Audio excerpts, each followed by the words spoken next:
Atualmente, qual jogador representa a expressão pouca mídia, muito futebol? Qual lance você apagaria da história do futebol? Eu não vou ficar dizendo coisas antigas. Ah, e o frango de não sei quem? Eu tenho dois nomes, eu sempre fico meio dividida nas respostas. Olá, dia do último confronto das quartas de final da Copa Melhor de 10.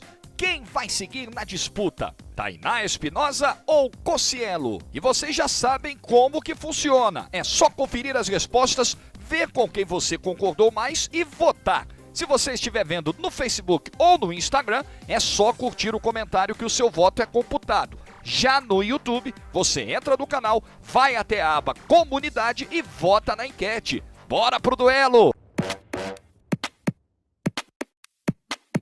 Antes de Bayern 8, Barcelona 2, qual era a maior humilhação da história da Champions League? Eu poderia ir para humilhações que o próprio Barcelona passou, tá? Porque o Barcelona tomar 4-0 do Liverpool, tomar 3-0 da Roma em mata-mata de Liga dos Campeões, é de alguma forma uma humilhação. Mas eu vou pra uma vergonha que o Barcelona fez outro time passar. E aí, no caso, a gente vai falar aqui do 6-1 do Barcelona pra cima do Paris Saint-Germain, oitavas de final da temporada 16-17. E por que eu acho que é uma vergonha e de alguma forma humilhação? Primeiro porque, claro, o Paris Saint-Germain tinha o resultado da ida, né, que era gigantesco. Mas porque tá 3-1 pro Barcelona até os 42 do segundo tempo. Um time não pode tomar 3 gols nessa reta final de jogo, gente. Assim, é muito grande a merda feita pra conseguir chegar a isso. Então por isso eu vou nesse 6-1 aí do Barcelona pra cima do Paris Saint-Germain. Essa pergunta é relativamente fácil, é o momento que todo mundo lembra da Champions League. O PSG em casa fez 4-0 no Barcelona e pra se classificar era só não tomar 5. E o PSG foi lá e conseguiu tomar um 6-1 e conseguiu ser eliminado. E um puta time. Então a maior humilhação da história de uma Champions League antes de Barcelona 2 Bayern 8 foi Barcelona 6-1 Paris Saint-Germain. Sugestão do Lucas Barbosa. Qual lance você apagaria da história do futebol? Eu não vou ficar dizendo coisas antigas. Ah, e o frango de não sei quem, em 1900 e não sei o que. Não, eu vou falar coisas que eu vi, né? Muita gente pode ser óbvia também nessa pergunta. Eu espero que a Tainá seja. E fale, ah, e o 7-1.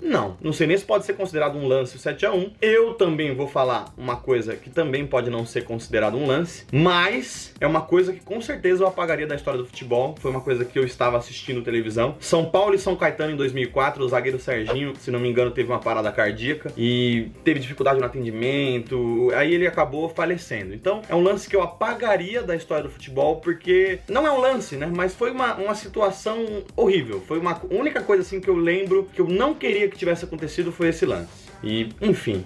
Eu poderia dizer um gol, um drible, né, em final de campeonato, enfim. Mas eu vou dizer uma coisa, e pra quem me acompanha sabe, eu era, quer dizer, ainda sou, fissurada no Ronaldo Fenômeno. Assim, o cara que mais me divertiu vendo jogar é Ronaldinho Gaúcho, mas o meu nome preferido na vida, no mundo, sempre será Ronaldo Fenômeno. E a lesão do Ronaldo, ela me impacta muito, assim, aquela imagem, Supercopa da Itália, lá em 2000, Lazio e Inter de Milão, o Ronaldo voltando de uma lesão no joelho e lesiona o mesmo joelho. Numa arrancada, você vê o joelho dele saindo do lugar, assim. Aquela lesão, ela é muito séria, ela impacta muito na carreira do Ronaldo. Muita gente acha que ele não volta a jogar futebol, se fala sobre isso naquela época, e ele volta sendo campeão do mundo com a seleção em 2002. Então eu vou com essa lesão. Atualmente, qual jogador representa a expressão pouca mídia, muito futebol? Eu tenho dois nomes, eu sempre fico meio dividida nas respostas. Eu vou decidir um, tá? Que vai ser o Thiago Alcântara. Eu tava dividida entre Thiago Alcântara e Benzema. E aí muita gente pode dizer, ah, mas o Benzema tem mídia. Ok, mas não próximo do que outros jogadores do próprio Real Madrid ou do Campeonato Espanhol, enfim, já tiveram. Acho que já se questionou muito o Benzema e acho que ele não merecia esse questionamento todo, porque eu acho ele um baita de um jogador. Mas o Thiago Alcântara, pelo que fez nessa última Champions, a classe do Thiago pra jogar, né? E ele não tem tanta mídia assim, até porque a posição, às vezes as pessoas não julgam tão importante, enfim. Então, Thiago Alcântara é meu voto. Eu não gostava desse cara que eu vou dizer aqui, mas eu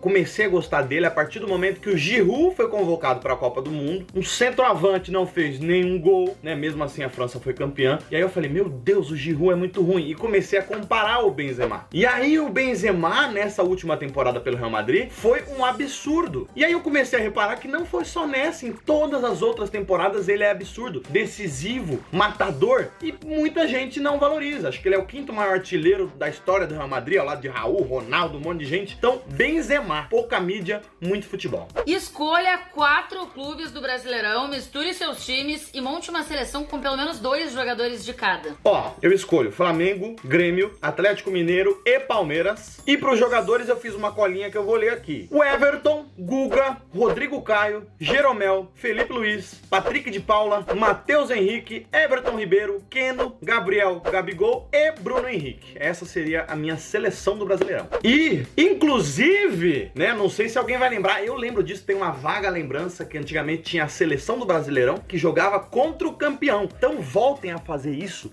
que vai ser espetacular. Eu quero ver, pelo amor de Deus! Vamos lá, eu pensei em quem eu não podia deixar de fora, pra daí decidir que times estariam na minha seleção, tá? Eu fui por esse critério aí. Então, eu não queria deixar de fora o Galhardo, não queria deixar de fora o Marinho e não queria deixar de fora o Everton Ribeiro. Então, a minha seleção tem Inter, Flamengo e Santos. E aí eu coloquei o Atlético Mineiro também, porque o Arana tá muito bem no Atlético Mineiro, o Júnior Alonso também tá muito bem. Então, a minha seleção tem Marcelo Lomba, Guga, Lucas Veríssimo, Júnior Alonso e Arana, Arão, Gerson, Arrascaeta e Everton Ribeiro, Marinho e Thiago Galhardo. Gostei da minha seleção, hein? Achei que ficou bem interessante. Sugestão do João Vitor Ferreira. Qual é o melhor critério de desempate? Eu vou do critério de desempate do Campeonato Brasileiro, que é número de vitórias. Eu sei que tem a possibilidade do confronto direto, né? Isso acontece na Liga dos Campeões, por exemplo, em outros campeonatos, na fase de grupos, né? Eu vou de número de vitórias porque eu acho mais justo. Daqui a pouco um time empatou mais e tal, tá ali na mesma pontuação. Eu acho que o número de vitórias define mais, mostra mais pra mim quem jogou melhor durante todo o campeonato. Então, pra mim, número de vitórias é o melhor critério de desempate. Cara, não tem segredo. Número de vitórias, se o número de vitórias for igual, saldo de gols. O objetivo do futebol é fazer gols. Então a gente tem que dar mais moral pra quem faz mais gols. É isso. Caraca! Para não falar um palavrão. Esse aqui pra mim foi bem difícil de decidir, já informo. Se você fosse um jogador de futebol, o que você escolheria? Depende, porque se eu fosse um jogador de futebol, eu não sei, eu teria vindo da mesma família? É isso? Eu tenho 3 possibilidades. Fazer carreira na China, ter um salário muito acima do normal, mas ser pouco reconhecido. Ficar no Brasil, ser ídolo de um clube, mas ter um salário muito abaixo do que poderia. Ou ir pra Europa, jogar em times menores e ter um bom salário. Vamos lá. Como eu tô dizendo aqui, eu respondo de acordo com o que eu vi, e essa pergunta eu vou responder de acordo comigo, com a minha pessoa. Eu nunca tive o sonho de ser jogador de futebol. Se tive, foi coisa uma vez, e aí joguei uma vez e desisti. Cara, você vai pra Europa jogar em time menor, o futebol lá é pegado de qualquer jeito. No Brasil você pode ser ídolo de um clube, mas o futebol brasileiro é muita pressão, muita cobrança, tal. Na China eu vou ser pouco conhecido, vou ter um salário gigantesco, provavelmente eu vou jogar bem lá, né, com todo respeito, mas é uma liga mais fácil de se jogar. Então, mano, eu iria facilmente pra China, ter um salário bom e ser pouco reconhecido. Ó, tranquilaço, é nóis. Oxi. Eu escolheria os 3, tá? Com tranquilidade eu posso escolher as 3. Mas eu ficaria entre a 1 e a 3, menos a 2, porque eu não quero ter um salário muito abaixo do que eu poderia, não. Então a minha escolha é ir pra Europa, jogar em times menores e ter um bom salário. Porque eu vou ter um bom salário, vou ganhar em euro, vou morar na Europa, que eu acho interessante, é tudo muito perto na Europa, eu posso conhecer vários lugares, várias culturas diferentes. E jogar em time menor tá tudo certo, tem ainda menos pressão, ó, coisa boa. Qual seria o seu top 5 favoritos para a próxima Champions League?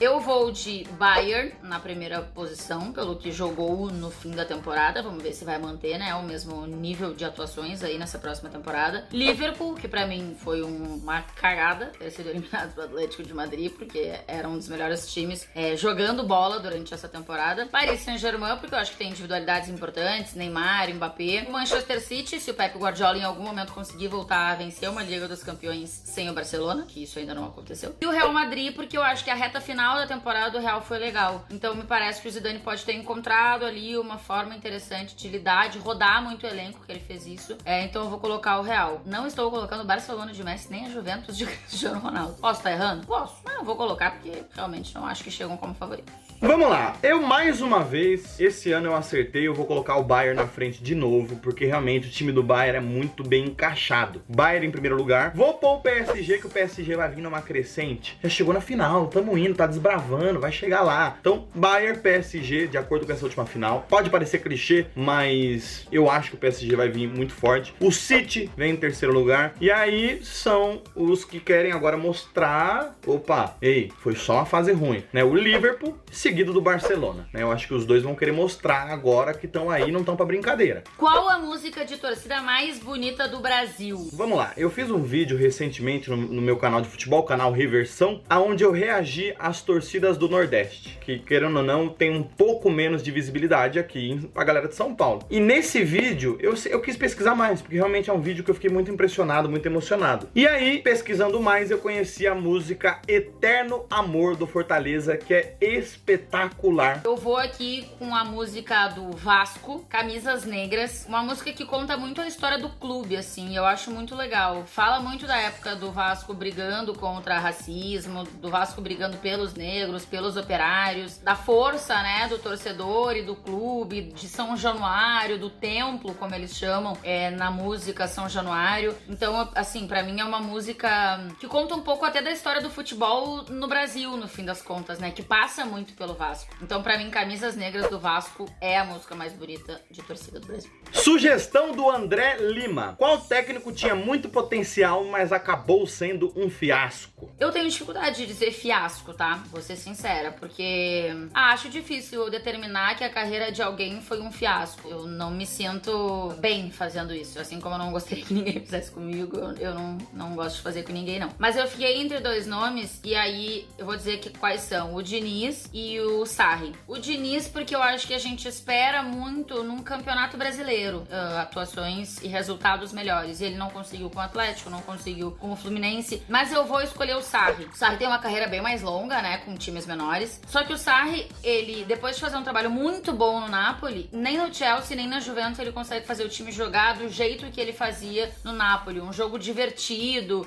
um time que propõe um jogo. Ele não conseguiu isso nas duas equipes. Então eu vou de Sarri por decepção, não fiasco. Não é bem um fiasco, mas o Diniz do São Paulo, e eu vou explicar o porquê. Há 2 anos atrás o Diniz saiu do Atlético Paranaense na zona de rebaixamento. Aí ano passado saiu do Fluminense na zona de rebaixamento também. E ele é um técnico que ele é no estilão Guardiola, né? Ele quer jogo, ele põe o time pra cima, ele quer gol, entendeu? Ele quer gol. Mas não tá tendo muito esses resultados, né? Por mais que agora ele tá num bom momento, o São Paulo tá ali, acho que em terceiro. Mesmo assim, ontem o São Paulo quase perdeu pro Red Bull Bragantino. Então assim, não é um fiasco, mas a gente esperava mais. Atualmente, qual país é capaz de montar o melhor elenco em uma convocação? Pra mim, sem dúvida nenhuma, a França. São muitos nomes: Lloris, Varane, Kanté, Ben Yedder, Pavard, Pogba, Mbappé. Mano, tem muita gente boa na França com muito potencial, Martial, enfim. Pra mim, é a França. A gente por muito tempo falou da tal geração belga, e que de fato é uma geração com muitos bons jogadores, né? Mas nesse momento, eu acho que tem 2 países que têm gerações muito interessantes: a Inglaterra e a França. Só que eu acho que a Inglaterra ainda é um pouquinho pro futuro. Daqui a pouco a gente vai conseguir ver esses jogadores até mais testados, com mais bagagem, assim. São muitos meninos, né? Mason Mount, enfim, são muitos meninos. Na França eu acho que tem muitos meninos, mas já tem jogadores que já têm uma bagagem, que estão já há algum tempo, inclusive, na seleção, campeão do mundo, Mbappé, Griezmann, Pogba, enfim. Então eu vou de França, neste caso. Enfim, esse foi mais um Melhor de 10. Eu espero que vocês tenham gostado. Se inscrevam aqui no canal do Esporte Interativo e deixa o like aqui também, hein? Aliás, não esquece de deixar o seu voto pra mim. Eu sei que eu tô te surpreendendo, então me faça passar para a próxima fase, por favor. Eu sei que a Tainá é uma adversária à altura, né? Por mais que ela é pequenininha, mas eu sou gigante, mas ela é no futebol, a gente meio que inverte, entendeu? Mas vota em mim, eu quero muito passar, quero muito ir pra próxima fase, né? Eu quero desbancar o Formiga aqui. Formiga, ele precisa aprender, eu vou dar uma lição nesse cara. É nóis, valeu! Minhas opiniões estão todas aí pra vocês. Eu espero que vocês concordem, ou pelo menos com a maioria do que eu disse aqui. Aí vota em mim, tá? Em todos os lugares que der, aí vota em mim. Facebook, YouTube, Instagram, tudo que é canto. Vota em mim, vota em mim, vota em mim.